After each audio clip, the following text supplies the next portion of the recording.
Wake up with the news and information you can trust. Starting your day the right way with the Andy Griffin Show. This is News Radio 890, 92.5 KDXU.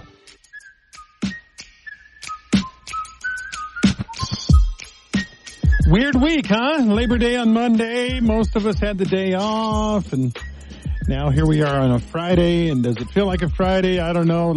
So my news guy took the day off. He took today and Monday off. So for him, yesterday was Friday, even though he didn't have a Monday. He had a Tuesday, Wednesday, Thursday week, and yeah, it's a weird week. But welcome, everybody. I'm Andy Griffin. This is the Andy Griffin Show on Open Line Friday. If you want to call, you are certainly welcome to call at 673-5890 and discuss whatever it is on your mind.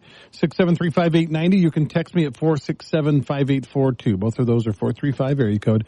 So to call 673-5890, to text 467-5842. Melo is with me today. Hi, Melo. Good morning. You're a bum. Now, I only say that because on your shirt it says Basic Utah Mom, and the acronym. That's the word I was trying to come up with. Is BUM. I've never heard that before, but you're absolutely correct. That is the acronym. Yeah. So you're not really a bum, but no, I wish I could be a bum. I know. And that's actually what we want to talk about to start the show today is bums. Now, I don't mean the kind of bum, the wino on the streets, pushing the cart around and doesn't, sleeps in a cardboard box and stuff. That's a whole separate show we could talk about. But talking about the 18, 19, 20, 21, et cetera, year-olds that are living in our basements or our extra bedrooms or whatever. And you, Melo, have an experience. You are contemplating something about children and moving out and stuff. And I got to tell you, having experienced some of this stuff myself, it's tough on a parent. It's so hard because you want your kids to be successful. Mm-hmm. And I had my 22-year-old moved out, or 21-year-old move out, my older son. But he was actually going to school and working full time. But it was just time for him to be around other kids and do other things. So he just got an apartment in town. And it was great. He had transportation already. He already had a job. He was enrolled. Everything was great. But then I have another daughter. And she's been kind of back and forth between her dad, who lives in Colorado, and me, just kind of like a hot potato, because she doesn't always make the best choices, and there's usually legal matters involved. It's it's a whole fun thing. So it's great. So she's been with me for the last 2 years because she left her dad's house. She tried living with her sister. That failed miserably in a month. So then I took her because that's my daughter, and I'm not going to throw her out on the street. Don't want her living under a bridge, right? No. Yeah. And she also has some medication things she needs to, be more clear on certain things with some mental health issues. So she's got some of those struggles, too. So finally got her a job after, 8 months of living with me. And now we're going on 2 years. So she's maintained her job for, the last 10 months. She's been doing pretty well. And it's just kind of time for her to just scoot out of the nest. And she's not getting along very well with everyone in the household. So that makes it hard too, because it's I love you, but if you want to say those kinds of things, then you should live in your own house because you don't really have a vote here because you're living here for free. This is my house, yeah. Right. And I love her and I want to help her. So we've worked out a plan this week. We've fast-forwarded the plan. It was going to be another 3 or 4 months, but it's just time. And I think you just know it's time because it just feels like you really don't want to live with him anymore. Yeah, no, I understand. Yeah. So we're working on getting her a car. She got her credit back up so she can afford a $5,000 car. So we've got one in mind, and we're going to go check with the bank today and see if we can work that out. Her sister's going to let her stay there for 6 months. She has a basement up north. So she'll stay there and just live in the basement. She's getting her car, and she has to have a couch is the other rule from my other daughter. So as long as she has her own little mini apartment in the basement so she's not all the way in her space all the time, they think they can maybe live together again. So I'm crossing my fingers that it works. And then my other daughter is having a baby on the 15th. She's getting induced. Wow. So that means I've got to kind of fast forward everything and get her ready to move. Now, where does she live? She's in Provo. Daughter? She's in Provo. Okay. So Provo and Santa Quin are the other two daughters, and then this one's going to move to Santa Quin. Okay. Well, I wanted to give you this is not advice. This is just what we did, and it for the most part worked. And some people actually are very critical of my wife and I for having this policy. But we let our kids know from an early age, and the policy was this: at 19 years old, you are no longer a resident of this home. And everybody's like, yeah, that's a great policy, unless, like you said, if your kid's going to be homeless, what are you going to do? But we let our kids know, like, as soon as they were old enough to understand the concept, we let them know, look, at 19 years old, you will either go on a mission or will move to college or just get a job and get your own place. You are no longer a resident of this home. And it sounds kind of harsh, and there were a couple of times where, the decision was difficult. But that was our policy. Now, that's not to say if our kids were struggling financially, if there was some big struggle, we would act as a backstop, the last resort hotel. That would be. Yeah, there you go. But even then, we've let our kids know you are always welcome to come back and live here if you're having some kind of major difficulty, but it will be a temporary situation. It will not be permanent. You will use that time to save money, get yourself back on your feet, and get where you need to go. And interestingly, all of our children have chosen we have yet to have any of them come back and live with us. So, well, that's you either did something right or they don't want to come back. There was one other well, maybe that's it. There was one other thing that was tough though. I also had, and again you can go, you're hardcore, unforgiving, mean, rigid dad, but there was a certain level of expectation of keeping the rules in our house, and I told my kids again from when they were old enough to understand, you will do these certain things. Be home by a certain time on a school night. If you're going to be later on a weekend, I need to know where you are. And I raised my kids mostly before cell phones were, a big thing. But one of the more heartbreaking moments really in our parenting lives was we had a talk with one of our sons who was making some poor decisions.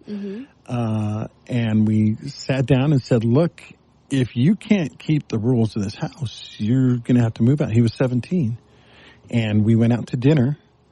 And when we came back, he had taken his stuff and he had left us a note and he was gone. And that was heartbreaking, Melo. That's hard. That was... And he didn't even tell us where he was going exactly. We kind of figured he had a friend he could stay at, and he actually had a pretty steady girlfriend at the time, and so we figured he was one of those two places. But there were some tears shed. It was a tough situation, and that kid did, after about a year or so of trouble, come back and live at home for just a little while because he had found another girl and had gotten engaged. So as he was engaged, he lived with us for a little while. But that was tough. And being a parent is not easy, is it? No, it's not. And then when I was actually getting divorced, my oldest daughter had turned 18 and she was a little wild and hard to manage. And I was moving from Colorado to Utah to my parents' house temporarily with 5 other kids as I was getting my life back together. And I didn't really want her to come with me because I didn't want to try and maintain her at my parents' house.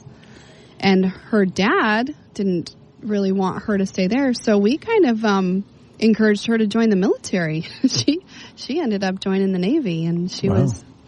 it ended up being a good thing for her, but it was kind of out of necessity. So looking back, I wish I could have handled that differently instead of kind of pushing her into that.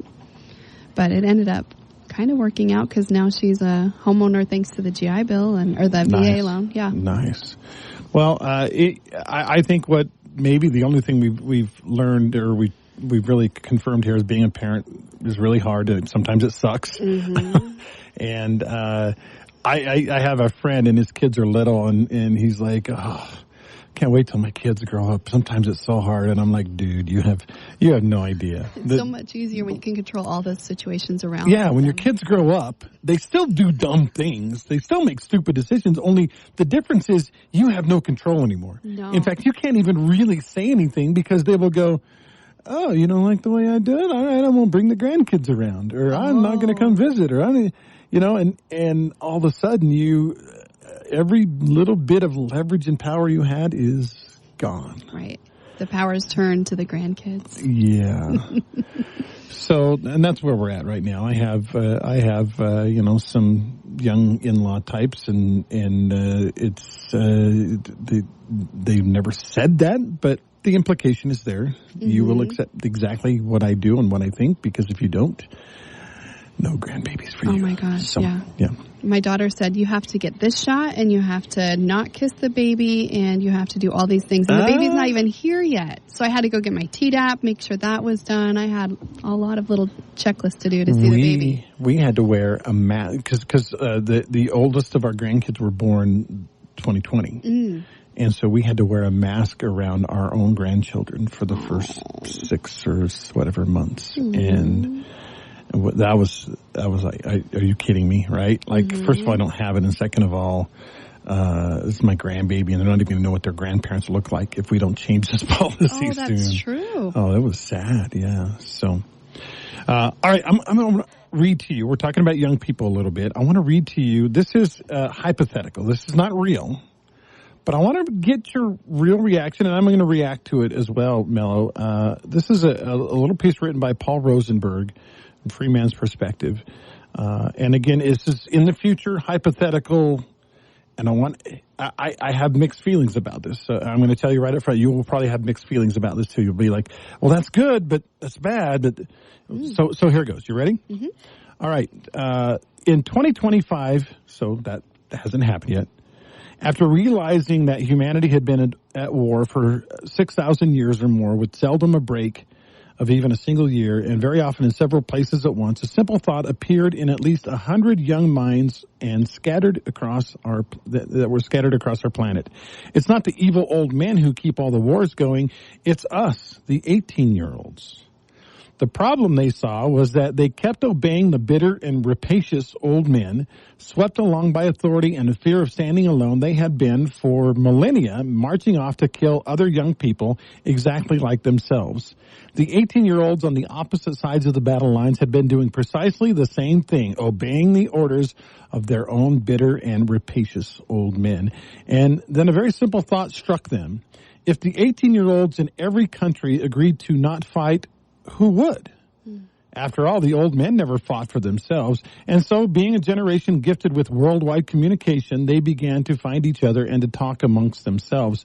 Some of them dug into military literature to see if they were missing something. Others read studies on the psychology of killing. A few researched guerrilla warfare. And then one by one, they began to study economics, cooperation, and consent. Within months, they had no more doubt. War was almost wholly dependent upon the young people. Yeah. So in a matter of days, they wrote an agreement to be published in every country. Their agreement read as follows. And again, this is hypothetical, folks. Don't freak out. But here's the agreement all the 18-year-olds and 19-year-olds came up with.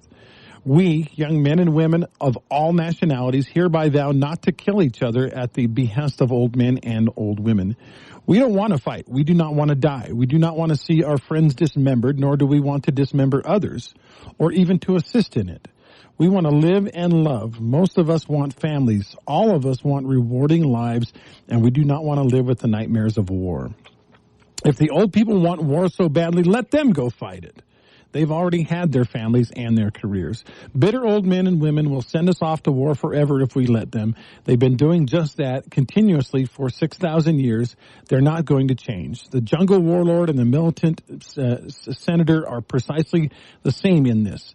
They need war. For 6,000 years, they've issued orders for us, and we, confused and obedient, have marched off in thousands and even millions to kill each other. But no more.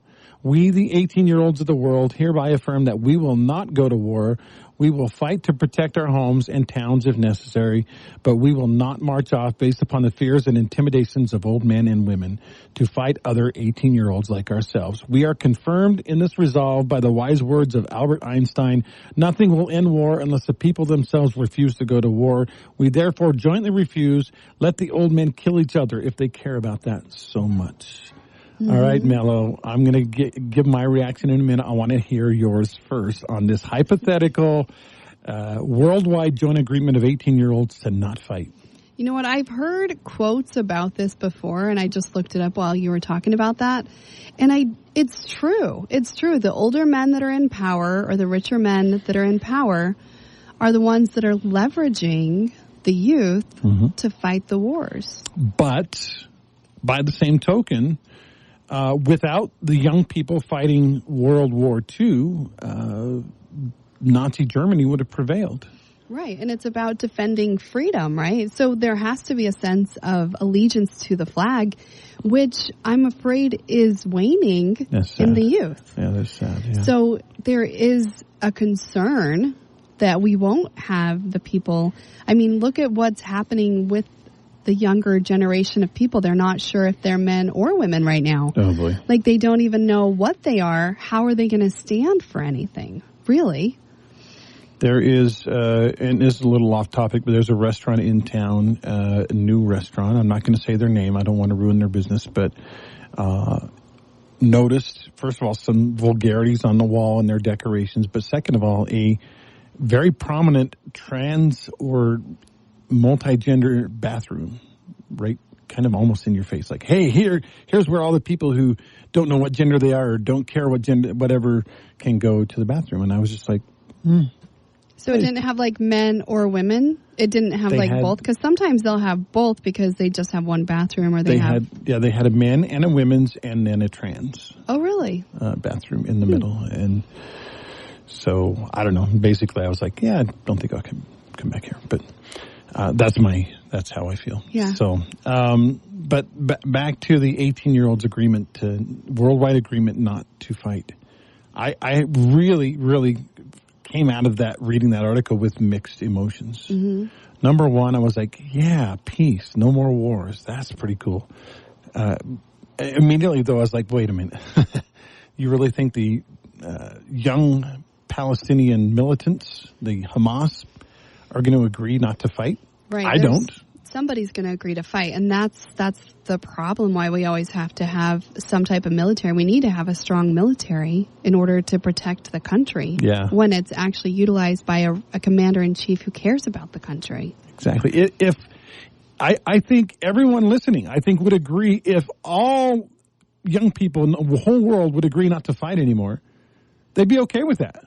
If they all sign the agreement. The problem is just what I was saying. There are groups of people that would never agree to that. And so we have to, basically we would be slaughtered. If we agreed not to fight and they didn't, then we would be slaughtered. It reminds me a little bit, in theology, and, the anti-Nephi Lehis, they called them, the ones that vowed never to pick up a weapon again. They actually had to have their children, who fortunately had grown up into young men, fight for them because they said they would never fight again.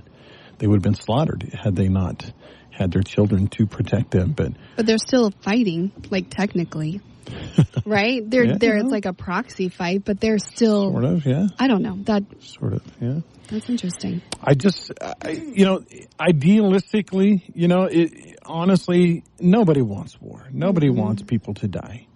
And when the Democrats say, Israel we need to have a peace agreement with Hamas, and no more fighting, no more killing, no more dying in Gaza.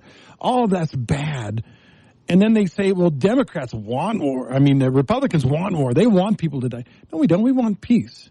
The problem is, if you lay down your weapons to these people who aren't going to lay theirs down, that's when you have a slaughter. Remember this, and I always tell people that say, hey, why is Israel going after Hamas and the Palestinian militants? There was a ceasefire in Israel. That music festival took place. There was not supposed to be war. There were not supposed to be terrorists. People went to that music festival because it was peace. There was a truce. There was peacetime. Hamas came and attacked those people, killed many, took many more hostages that they're killing now under a ceasefire. So if you want a ceasefire, guess what? There was one. It didn't work. Right. Everybody has to actually Both sides have to agree to a ceasefire. And Hamas might say, oh, yeah, okay, we'll stop shooting. They're not going to. They're liars. Yeah. If they're willing to kill, of course they're willing to lie. True. That's a very good point. I mean, for crying out loud, I would say of the two sins, killing is worse than lying, right? Mm-hmm. And they do both. So frequently. Yeah, that's so sad. It's awful. And so ideologically, this article, that would be great if all the young people in the whole world would say, I'm not fighting anymore. I mean, if you look at the principle, you go, that's fantastic. Just like the principle of communism, of everyone sharing exactly the same amount of wealth. Ideologically, it actually is a great idea, but the actual execution of the plan, never going to work. Right. There's other people involved that aren't going to follow, so it won't work because everybody always wants a little bit more. There's a town not very far from here called Orderville. And for a while, in the early part of the pioneers, early part of the Church of Jesus Christ of Latter-day Saints, they tried living under the law of consecration. Law of consecration. They tried it, and unfortunately, even in the church, it just didn't work because what happens is people that work hard see the other people not working hard, and they go, maybe I don't need to work as hard either because we get the same amount. Mm-hmm. There was a study done in the classroom. I know you've probably read about this. I read about it online. And basically, the professor went to the first day of class, and he said, just so everybody knows, I'm going to give everybody exactly the same grade in this class. Whatever you earn as a class, that's what everyone gets. And so the first test came, and a lot of people studied and did really well. And some people didn't study and bombed it. And guess what? They got the exact same score. Next test came around a few weeks later, and not near as many people tried as hard. A few people still studied really hard and got good grades. But a lot of the other people, if they're going to get the same grade, then why should I try? And then the next test came around, and fewer people studied. And by the end, nobody studied for any of the tests because it didn't matter what they did. They were all going to get exactly the same grade. And that's exactly what happens with communism and socialism every time. That's so interesting. I have not heard that study, actually. Yeah. So everybody got the cumulative grade, like the average grade of the class? Everybody just got a passing grade. They did not get rewarded for their excellence or for their petulance. Oh, that's a good word. Yeah, and so you ended up with, and at the end of the class, a professor said, "You guys understand? This was a study on what communism is like." This class, I wanted it was a social studies class, and he said, I wanted you to understand this is how communism works. Everybody tries at the beginning, and then fewer people try, and then fewer people try, and then fewer people try, and in the end, nobody tries. Wow. Because I'm the one in control, because I'm the government. Right, so you're all going to get what I give you. Exactly. That's so interesting. I like that. Thank you. All right, let's take a break. More coming on the show. We're going to talk a little bit about what Kamala Harris believes. I don't know that she knows what she believes, but and especially if you study some of her statements made when she was running for the Democratic nominee way back in 2020 and didn't get it. Biden won that one. And now she has changed her opinion, or at least she has been told to change her opinion about a lot of things so she can get elected. I believe she's going to change it right back if she does get elected. Yes. We'll talk about that when we come back. Wake up with the news and information you can trust. This is the Andy Griffin Show on News Radio 890, 92.5 KDXU, Southern Utah's News Talk leader. Oh, hey, I didn't tell you, Melo, but I think we should give away something, don't you? Yeah, I got to turn my mic back on. Yeah, we should give something away, don't you think? Yes, definitely. Okay, I'm going to go over here. You talk for a second. Oh, okay. So you were telling me somebody called and said that there's somebody called Old Scratch that people need to... Yeah, Old Scratch. That's a nickname for the devil. You never heard that? Never heard that. Old Scratch. I've heard a lot of other words for the devil, but not Scratch. That makes zero sense to me. I think it's from a book. But the text is from Roy. Until Old Scratch is removed from the earth and men humble themselves before the new real leader, Jesus Christ, then we will have real peace. That will bring peace. It's a good text. All right, we are going to give away. I have 2 Dave's single combo meals. 2 of them right here. 2 Dave's. And, 2 combo meals at Wendy's.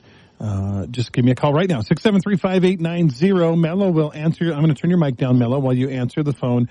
Caller number 3 for a couple of free combo meals, 673-5890. So 435 area code, 673-5890. A couple of free lunches today. I think you can get they have those tropical berry smoothie or Frosties now. And, give us a call. And I see already the phone lines are all lit up. So good job, everybody. 937 on KDXU.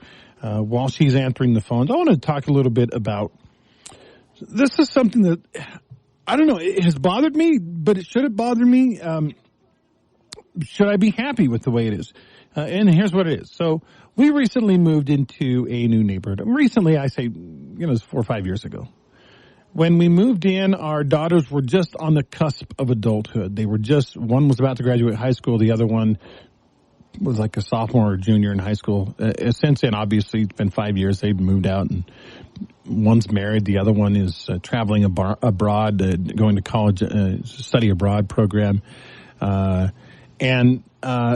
people in this new neighborhood, this new church congregation and area that we live, know us as Andy and Shelley, the parents of 2 daughters, and this older couple who is now empty nesters who we like to play pickleball. That's pretty much what people know about us.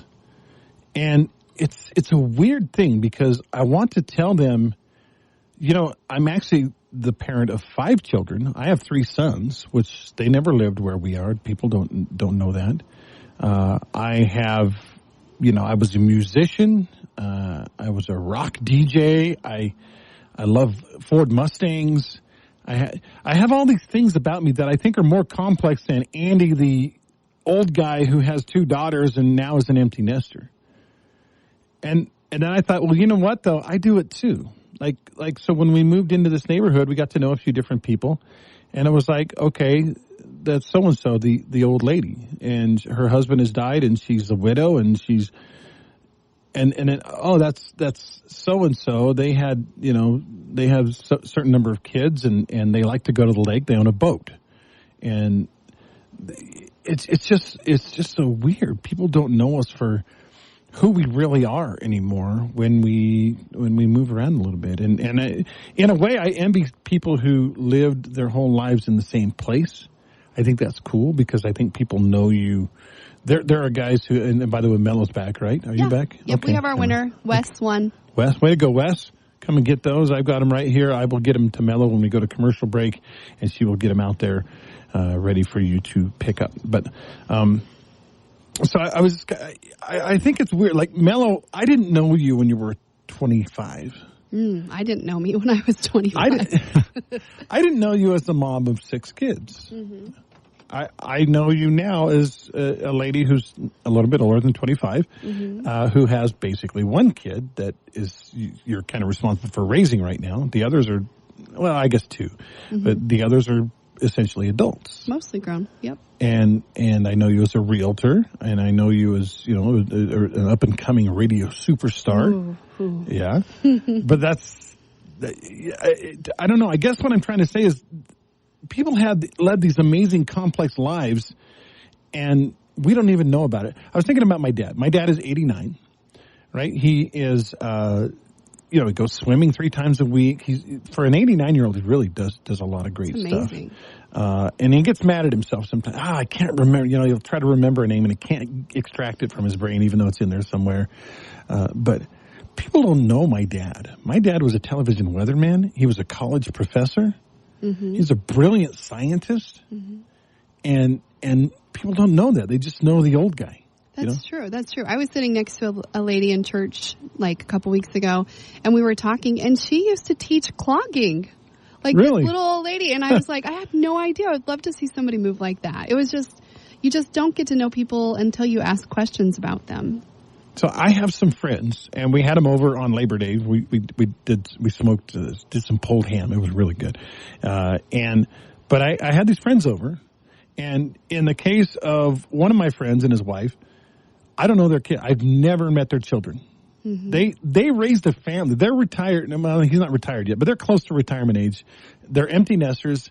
They have kids and I've never met their kids and grandkids. I just know them as this couple that I play pickleball with occasionally, that I'm friends with the guy and actually friends with both of them. But and it's just such a weird thing. I'm like, they probably live some pretty cool, rich lives. They have probably some amazing children. I don't know. And then the other guy and his wife came over, and I know one of their kids. I think I might have met a second one of their kids, but they have, this is terrible. I don't even know how many kids they have. But, and I've been to their house, but I'm like, man, what do you know about them? Well, they like pickleball. I know that. Right, your common interests. I know he goes fishing a lot. She was Relief Society president, but I feel bad. I'm like, here I am. I want people to know that I'm more complex than Andy, father of two girls, lives in a house in a neighborhood and we play pickleball. And yet I am as guilty as anyone of not digging deeper about other people. So I guess I just wish that we would try a little bit harder to get to know the real person that we see on Sundays, or that we see, out watering their yard or mowing the lawn or whatever. Yeah, it's true. We should. I'm kind of out. I'm going to try harder to do that. No, I think that's really good advice for everybody, to try and get a little deeper and ask a couple more questions that are more personal. They call them the Ford questions in real estate. Ford. Family, occupation, recreation, and dreams. Really? So when you're trying to get to know somebody, I like that. Yeah, those are the kind of questions that you ask. We got to put that on the wall here. Yeah, Ford. Yeah. Can you afford to not? Yeah. You're linking them all together. Yes. Lincoln them all together. Oh, there you go. The Ford Lincoln. Oh, no. Anyway. Not all day. Don't get me started. Me and your dad could, and my dad, for that matter, could pun all day long. We like all those silly puns. I do love those. Your dad and I got into, back in Old Norse times, they had something called, I think it's called Flyer. Anyway, they are word battles. And your dad and I, at a 4th of July picnic last year, got into, it wasn't a word battle, but it was a pun battle. And the pun master. We would each try to continue having puns. It's easy to get something like corn. You can say, well, I can't ear you, or, or stuff like that is easy. Or cows, that's utterly ridiculous, that kind of thing. Yes. In fact, there's a dad joke,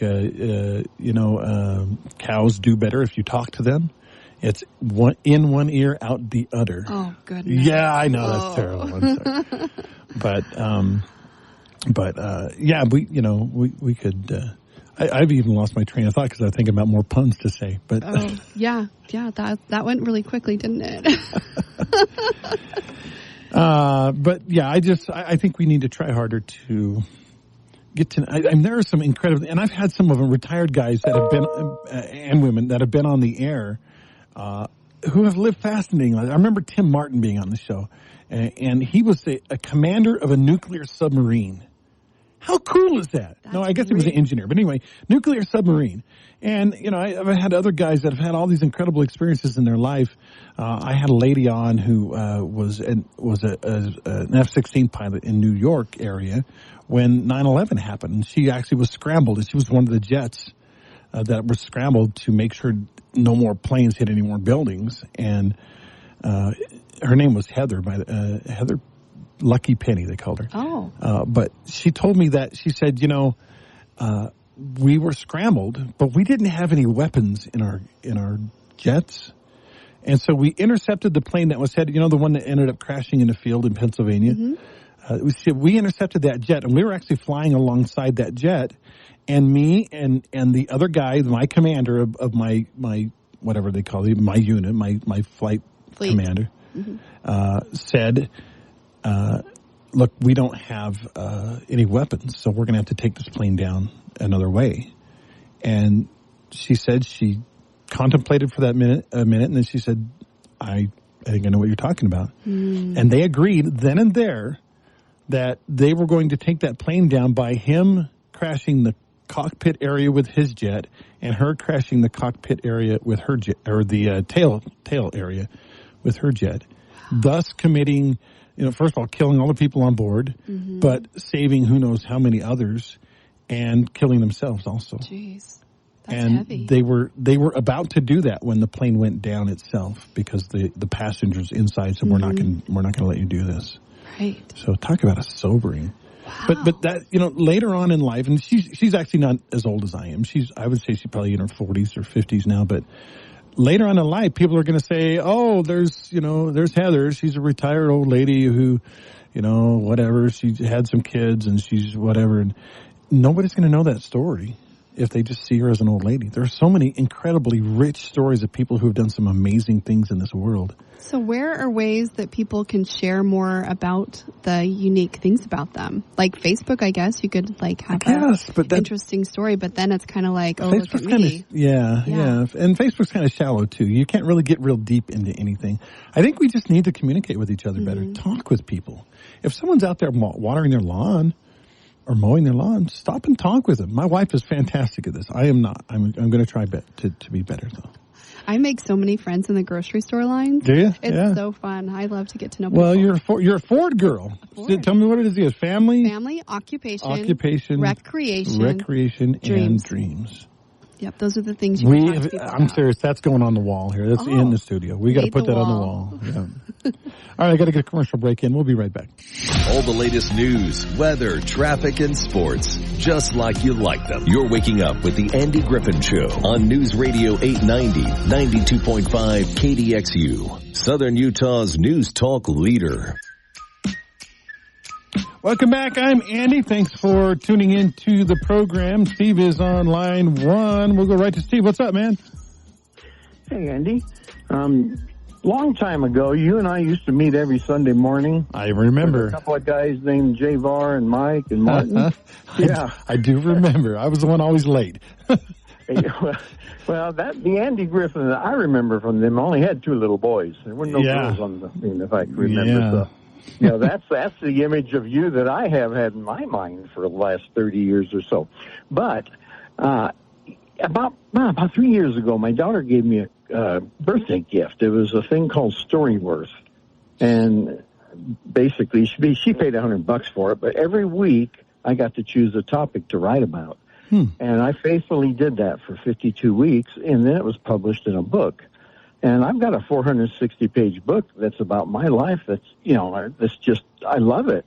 The only problem is I made 10 copies, gave it to my wife and my kids, and I've only had one that's read it. Oh, no. So even though you put it out there, that doesn't mean anybody's going to care enough about it to read it. Well, and maybe the problem is they will read it after you're dead. Yeah, that's probably true, too. Yeah. I never knew Dad was such a jerk, I do remember, when my grandparents were getting up there in years, you remember the old camcorder things, right? We got the camcorders out, and I had my grandpa tell some stories of their life and stuff, and those are treasured recordings I have now, but yeah, I don't know if anybody else will ever watch them again. We have them. They're there in a box somewhere, but yeah, you're right. That's a problem. But we did used to meet every Sunday morning, early if I recall. Quite early, yeah. It was good times. 6 a.m., I think. Yeah, and you had, I think you had a boy that was about 12, maybe 11, 12, 13. How old is he now? Oh, my oldest boy, he's in his 40s. Oh, man, we're getting old. Well, Steve, yeah, I appreciate you calling in, man. So that dates you, too. Okay. All right, talk to you later. Good talking to you. Did get a couple of texts during the commercial break. I like this one. This is people need to ask and listen. Some folks aren't listening. They're too busy thinking what story they're going to tell, which is so irritating. Isn't that true, Melo? Doesn't it seem like people, if you're listening to get an opening for the next thing you want to say, that's not really listening. No, that's not. You've got to listen to understand, not listen to respond. Yeah. So, and I've actually found myself doing that occasionally. I try not to do that, but occasionally I'll be sitting listening to someone and I'm waiting for, to remind me, I want to tell this story. It'll remind me. And at that point, from as soon as it prompts me that I want to tell my story, I kind of stop listening to what they're saying and wait for them to finish. Yeah. And also when you're on the radio and you're doing what you're doing, sometimes you have to kind of think ahead because you have to be prepared for what you are going to say after. So it's kind of probably because you work here. By the way, Roy says, I drink the utter cola. Oh, goodness. Yeah. So, we've got about 5 minutes left. I did want to talk about Kamala Harris a little bit and why I have a real problem with this. Now, it's, to me, the number one, and she's trying to make it the number one issue, and I'm happy for that, because to me, it's a clear definition of what she's all about, and it's the abortion issue.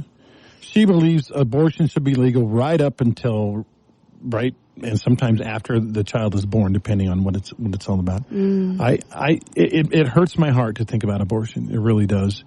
And I had someone a former friend.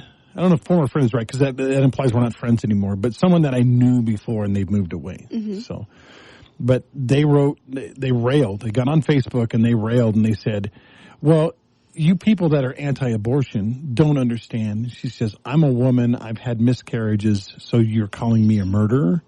She says, "You got to understand that our very religion that we live in and our very country that we live in is based on freedom.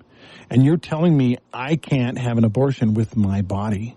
And so that's very anti-religion and anti-America for you to say that." And I was like, what are you talking about?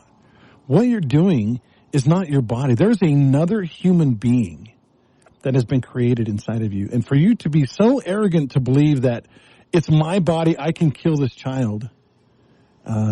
It's my body, it's my freedom, I can do this. That's like saying it's okay for me, I don't like somebody, I can go shoot them in the head. I can walk out there on St. George Boulevard. I don't like that person. I can go shoot them in the head. To me, that's what she's saying. She said, it's freedom. It should be free in America to have an abortion. And in fact, everything should be free. And I'm just like, oh, so murder should be okay? We should be okay to murder? That's fine? Yeah, that's terrifying. It's okay to steal from other people. Well, that, according to Kamala Harris, that actually is okay. She was the one raising money for all the rioters in Minnesota after the whole George Floyd incident. She actually put together a fund and raised millions of dollars to help get those people out of jail. The people who were rioting and looting and violently hurting other people. No. I did see a video recently of babies in the womb, like with the ultrasounds that they can do now. And the baby was actually like dancing around and playing, like inside the womb. Like they are learning how to use their bodies. They're human beings. Inside the womb. Yeah. Like they're not able to do it without the mother. That's true. So there is like a line there, right, that they're drawing, like saying, well, without me, they're not alive. So it's my choice. So, that's where they're... But you could make the same case for a 2-year-old. How long would a 2-year-old last in this world without mom? That's true. That's valid. Walk out into the street, walk into a lion's enclosure. I mean, to me, it's such a hollow and horrible argument. And for this person to say, well, it's anti-religion, it's anti-American to say that I can't do this to my body. Well, you're completely wrong, because having rules, having laws is very American. If you could say it's all about freedom, then there should be no speed limit. There should be no laws against murder or theft or whatever. That's what she's implying, and that's anarchy, and that will never work.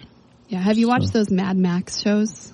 Mad Max. Max. I saw the very first Mad Max with first couple, Beyond Thunderdome. I think you're talking about. I just Mel watched Gibson. the Furioso one. Okay, the new one. Yeah. The new one. It was on HBO Max, and it's terrifying to think what could happen to society if everyone's able to do whatever they want. Yeah. There's no limit to the brutality that they could do and what they could take, and how they keep all of the resources for themselves and fight for everything that they think you don't deserve. It's just like, we do need the rules in our society. The death of civility. Freedom is great, but even God had laws and rules. You heard of the 10 Commandments, y'all? Yeah. Me too. And right up there in the 10 Commandments is I think it's number, I want to say 4, 5. Thou shalt not kill, anyway. It's on there. Yeah. And you know what? It's funny. I used to teach my little primary kids the 10 Commandments and how to remember them all. I had a little secret to it. And then here I am on the spot, on the radio, and I forgot. Well, you were using your finger to count down the row, so that was good. 1, 2, 3. Anyway, thou shalt not kill. And that includes babies. Melo, thanks for coming on today. It's been great to talk to you. I'll be back on Monday. Got some cool guests scheduled for next week. Please join me then.